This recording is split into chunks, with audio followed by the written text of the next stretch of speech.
Hip-hop mogul Sean Diddy Combs was on the scene of one of the most high-profile rapper assassinations in history. If you're thinking someone should really make a documentary about his life, he's already beat you to it. Across hip-hop history, there's always been a short list of people you just don't play with. Most rappers keep tension quiet, throwing slick lines in songs or handling issues behind closed doors. Appreciate life, and it made me want to do things for the greater good. It all goes back to one point. So I have a dream. A lot of times people see your dreams as they crazy. But then there are the loud ones, the ones who turn beef into a public circus and treat conflict like primetime entertainment. What's the odds that you would do that in front of the camera? That's one of the moments where he forgot he was on tape. If I didn't say anything, you would interpret it as hip-hop is fine with his behaviors. These are the artists who don't just rap about problems, they live inside the drama. Every move they make adds gasoline to the fire, and standing dead center in that badness is none other than 50 Cent. Special ASLELS challenge for you, Floyd. If you can read one full page of a Harry Potter book, nigga, I'll give $750,000 to whatever charitable organization you want to. The bucket of ice, man. He doesn't just respond to rivals, he feeds off the chaos. Every feud he touches explodes into headlines, shakes the industry, and keeps fans locked in like it's a reality show. Everybody already knows 50 didn't just clash with Ja Rule, he straight up erased him at his peak. I can't say that I can resolve a situation or beef with somebody that I can't stand this nigga. You understand what I'm saying? Like, this ain't WWF. It's not like I just got rap beef with this nigga. I don't like this little nigga. That feud became legendary, so brutal that getting Ja Ruled turned into slang. It's what people say when a rapper gets wiped out, embarrassed, or their image gets smashed beyond repair. That's how heavy 50's impact was. He didn't just win battles, he rewrote the rules of hip-hop warfare. Know what it feels like to have nothing, all right? I had to rebuild my life over $6,700 a month. He's been trained to believe what you seen him say in that interview when I said that he's entitled. Really, it's his mom's entitlement. It's been filtered. And let's be real, 50 Cent has never been shy about controversy. He'll aim at anyone when there's tension, even his own family. When things went left with his son, Marquise Jackson, 50 didn't hold back at all. He blasted him publicly, calling him a crybaby and accusing him of chasing handouts. Shot. Is it a physical feeling? Yeah, it doesn't hurt as much as people imagine it hurts because of your adrenaline and how the shock of what's actually going on, it hurts after. Fans were stunned because most people wouldn't ever air family business like that, but 50 turned it into front-page drama. That moment proved something loud and clear. When 50's mad, nobody is safe, not even his own blood. To reflect on the darkest times in your life, sometimes you got to do that. I was stuck. But now, 50 might have fired his wildest shot yet, and this time, it's aimed at one of the most powerful figures he's ever gone up against. We're talking about Sean Combs, known as Diddy or Puff Daddy. Once praised as a kingmaker in music and business, Diddy's name used to command serious respect. For years, he represented power, money, and influence in American entertainment. But lately, that image has cracked wide open.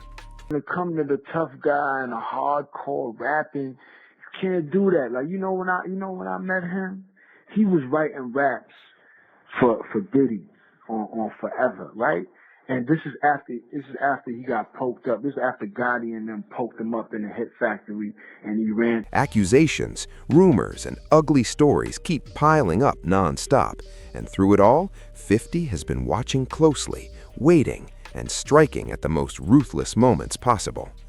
All of this has completely crushed Diddy's once clean image. His reputation isn't just bruised, it's wrecked on a whole different level. The man who used to be praised for his massive business empire and flashy lifestyle is now drowning in controversy, and the shine he once flexed is fading fast. To the cops, and he got an order protection, and he was walking around with the police. NYPD was holding him down. Swear to God, he was in Daddy's house, in the lounge, and he had security, and he ain't sold one record. Over the years, plenty of people have tried to unpack Diddy's shocking downfall through interviews, specials, and long-form breakdowns. There's been no shortage of documentaries digging into alleged lies, betrayals, and a lifestyle that raised eyebrows everywhere. Some of those stories sounded so wild they barely felt real, from secret industry feuds to strange habits that had fans talking non-stop. But none of those projects landed as hard as the latest 4-part Netflix series that has the internet buzzing heavy, titled Sean Combs' The Reckoning.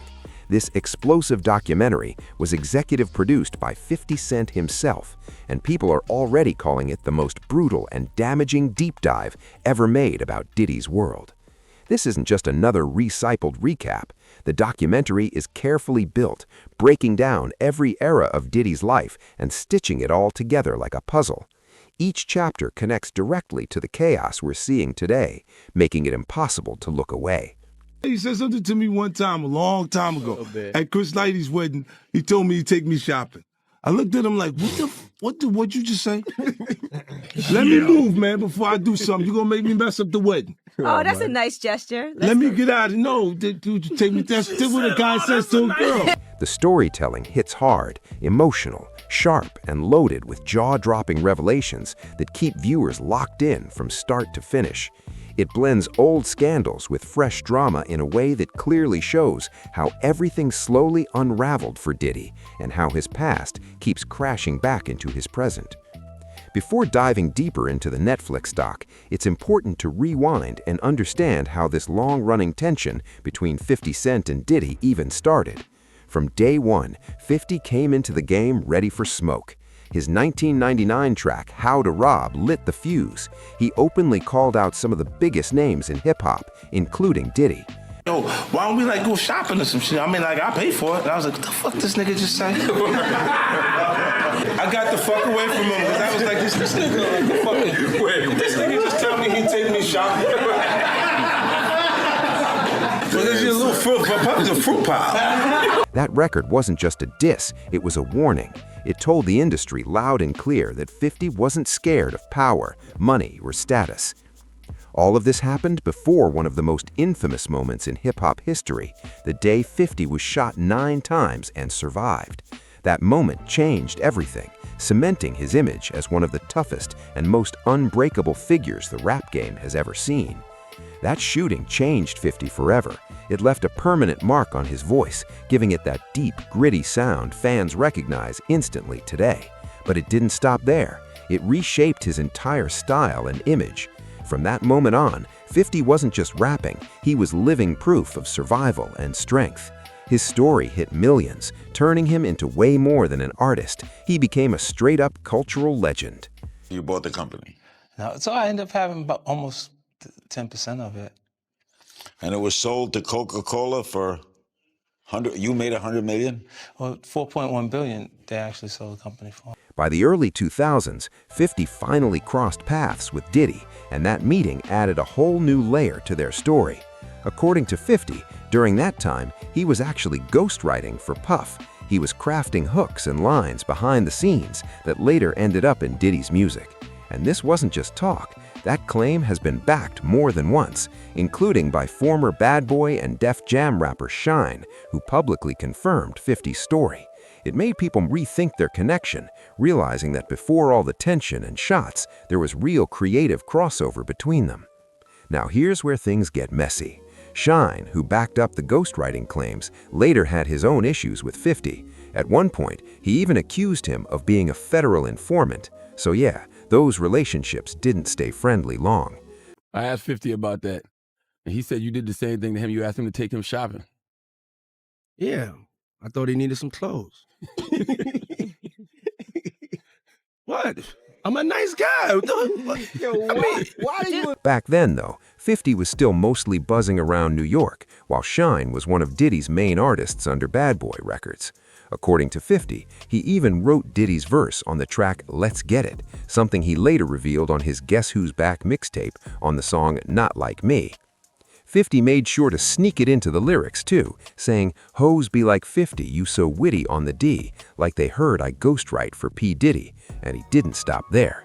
Later that same year, he threw another jab on the Bad Boys 2 soundtrack, which was produced by Diddy himself, rapping, "I run the city and I don't dance around like Diddy." At that point, the tension was still playful, more jokes than real smoke. But things shifted when 50 noticed some weird energy from Puff. He later shared how early on, Diddy once offered to take him shopping, a move that caught 50 completely off guard. Hey, yo! Why y'all not? I mean, y'all can't see it. No, we can't Y'all see can't it, see man. that he loves me? But see, You really, hold on, you really think that's hate? You really, when you really break it down, you've been out here a long time. You know he loves me. I don't think he like you. Cause P. Diddy be wanting the body, and you gotta tell him no. 50 joked it felt like something a man would do for a woman he was trying to impress. That moment made him question Diddy's intentions, and that's when the rift turned strange. Later, 50 laughed it off by saying Diddy was testing boundaries, even comparing it to dipping toes in baby oil, a slick metaphor that turned into one of those stories fans still talk about today.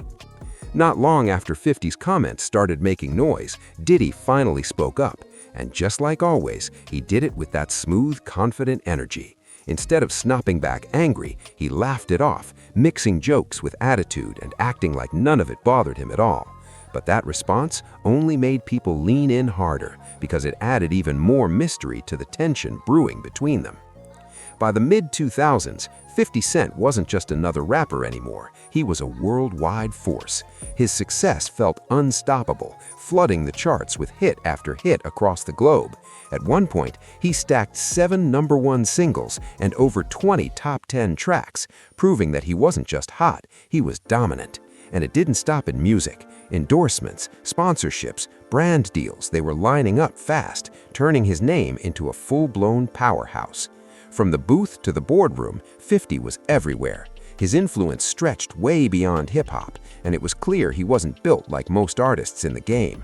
While others stayed focused only on records, 50 moved like a strategist. He had a sharp business mind that separated him from nearly everyone, except maybe Eminem, who shared that same hunger. 50 launched his own label, rolled out a clothing line, and locked in smart investments that paid off big.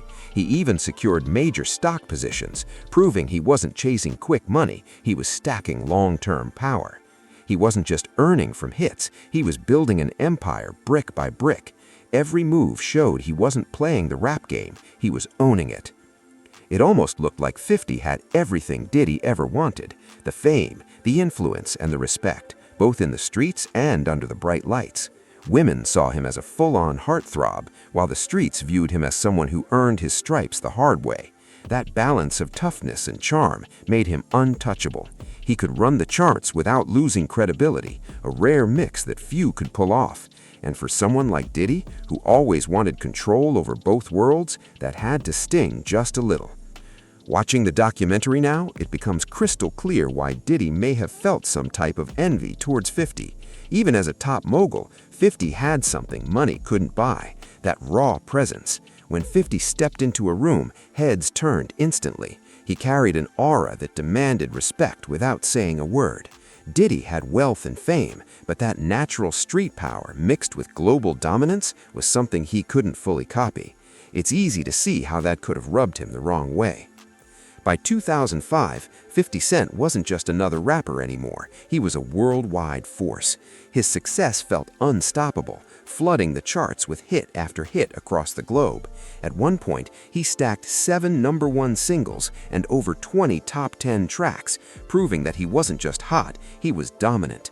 And it didn't stop in music. Endorsements, sponsorships, brand deals, they were lining up fast, turning his name into a full-blown powerhouse.